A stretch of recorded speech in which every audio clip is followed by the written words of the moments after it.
Assalamu alaikum. Welcome to my YouTube channel Digital Library. Today's our topic is to discuss about the different theories of Shoot Apex organization. Shoot apex organization को start करने से पहले आपको ये बता दूं कि शूट जो है वो बनती कैसे है। सबसे पहले शूट की अपेक्स के ऊपर मेरिस्टेम सेल्स होते हैं जो कि रेगुलरली कंटिन्यूसली डिवाइड होते रहते हैं। उनको हम कहते हैं meristem cells. Meristem cells which have the ability to divide.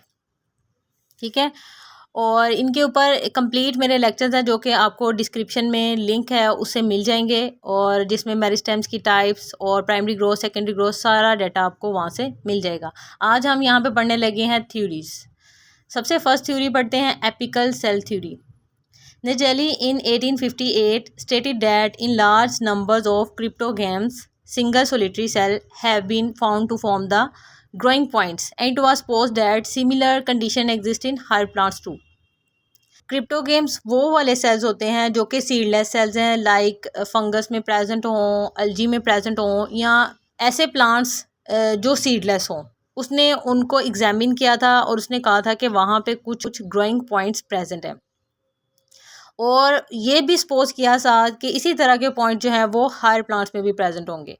The presence of complex growing apices in higher plants can not explained by this theory. यानी कि जो हायर प्लांट्स वो तो उसने अच्छे से एक्सप्लेन नहीं किया, लेकिन उसने क्रिप्टोगेम्स के बारे में बताया कि वहाँ पे ग्रोइंग पॉइंट जो हैं प्रेजेंट होते हैं। ये एपिकल सेल थ्योरी थी। नेक्स्ट है हिस्टोजीन सेल थ्योरी।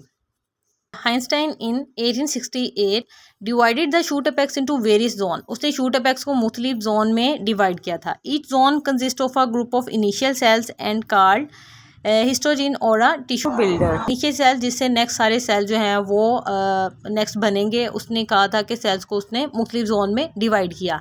अब कौन कौन से जोन हैं ये देखें ज़रा। स्टेम और रूट्स के उसने डिफरेंट जोन्स किए थे। एक डर्मेटोजिन है, प्लीरोम है और पेरीब्लेम है। डर्मेटोजिन का क्या काम होता है कि ये मेरिस्टेमेटिक एक्सटर्नल लेयर होती है जिससे नेक्स्ट जो है वो एपिडर्मिस ने बनना होता है।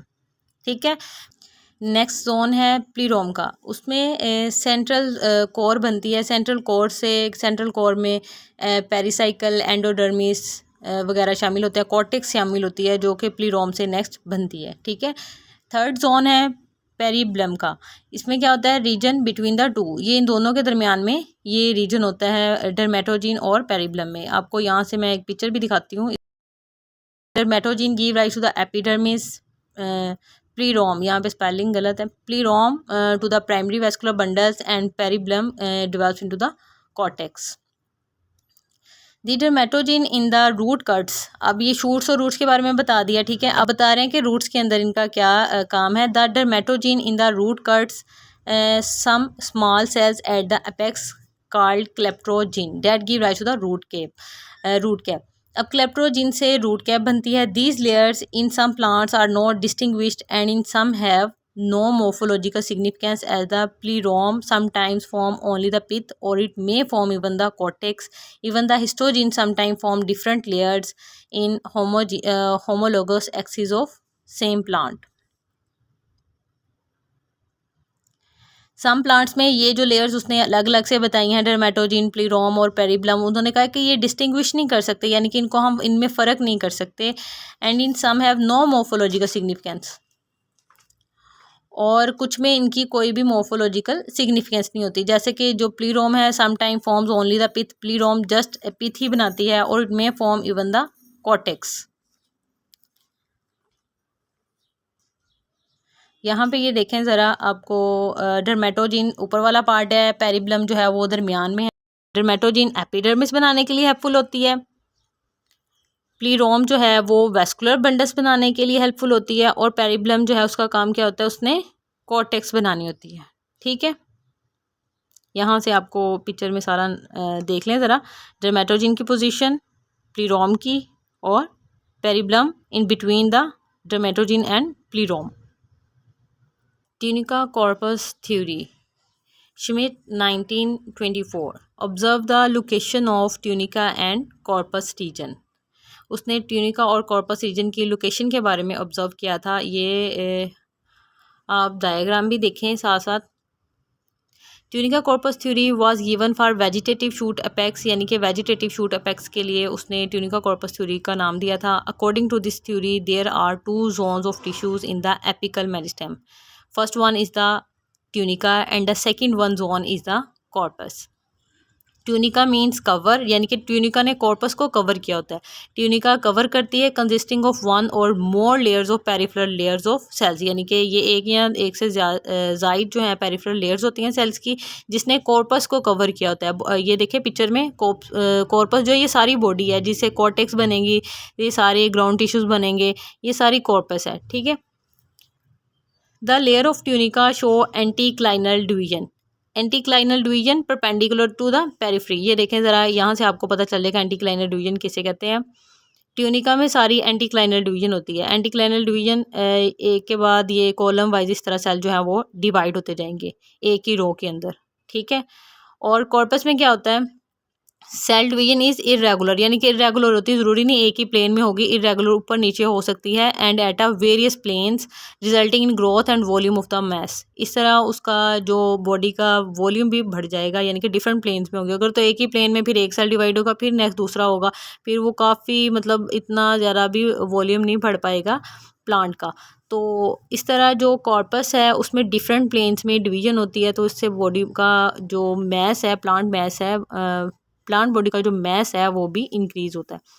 Tunica give rise to epidermis, corpus give rise to the cortex ground tissues, ठीक है। नेक्स्ट है ऑर्गेनाइजेशन ऑफ रूट अपेक्स। हमने शूट अपेक्स की ऑर्गेनाइजेशन में एपिकल सेल थ्योरी पढ़ी, हिस्टोजिन थ्योरी पढ़ी है, और अब ट्यूनिका कॉर्पस थ्योरी, ठीक है। आपको तीनों की समझ आ गई होगी। अब नेक्स्ट है organisation of root apex. Apical cell theory, इसकी भी सबसे पहले एपिकल सेल थ्योरी पढ़ते हैं।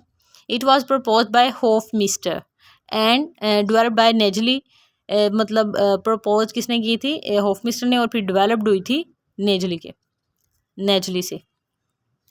According to Nageli a single tetrahedral apical cell in the root apex bring about growth, यानी कि एक सिंगल जो टेट्राहिड्रल एपिकल सेल होता है ना, सबसे ऊपर वाला, इस थ्योरी के एपिकल सेल थ्योरी है, तो इट्स मीन्स जो सबसे ऊपर अपेक्स पे सेल होगा, उन्होंने कहा कि उसी से नेक्स्ट जो प्लांट किया है वो ग्रोथ होती रहती है, रूट अपेक्स यानी कि रूट्स की ग्रोथ होती रहेगी। The apical cell has 3 cutting faces for giving rise to the tissues of the body of the root. The root cap is derived from its base. This type of development is absent in angiosperms, यानी कि इसने कुछ plants के लिए ये बताया कि ये वाली ऑर्गेनाइजेशन होती है रूट की, और ये एब्सेंट होती है ऑर्गेनाइजेशन इन एंजियोस्पर्म में। इसीलिए फिर नेक्स्ट थ्योरीज सारे प्लांट्स के लिए, ऐसी थ्योरीज वो निकालते रहते हैं कि वो सारे प्लांट्स के लिए वैलिड हो। नेक्स्ट है histogen theory. According to this theory root apex has 3 zones. जैसे शूट में थे 3 जोन, इसी तरह रूट में भी 3 जोन है, डर्मेटोजीन, पेरिब्लम एंड प्लीरोम। हर किसी का अपना अपना काम है। अब देखें, डर्मेटोजीन जो है give rise to the epiblema of root. Epiblema of root means epiblema जिसने बाद में जो है रिप्लेस होके एपिडर्मिस बना देती है रूट की, ठीक है, जिसको राइजोडर्मिस हम लोग कहते हैं। Periblem middle layer give rise to cortex and endodermis. Plerome give rise to pericycle, pith and vascular tissues. ये सारी हिस्टोजिन की ऑर्गेनाइजेशन थी, histogen in roots, histogen theory.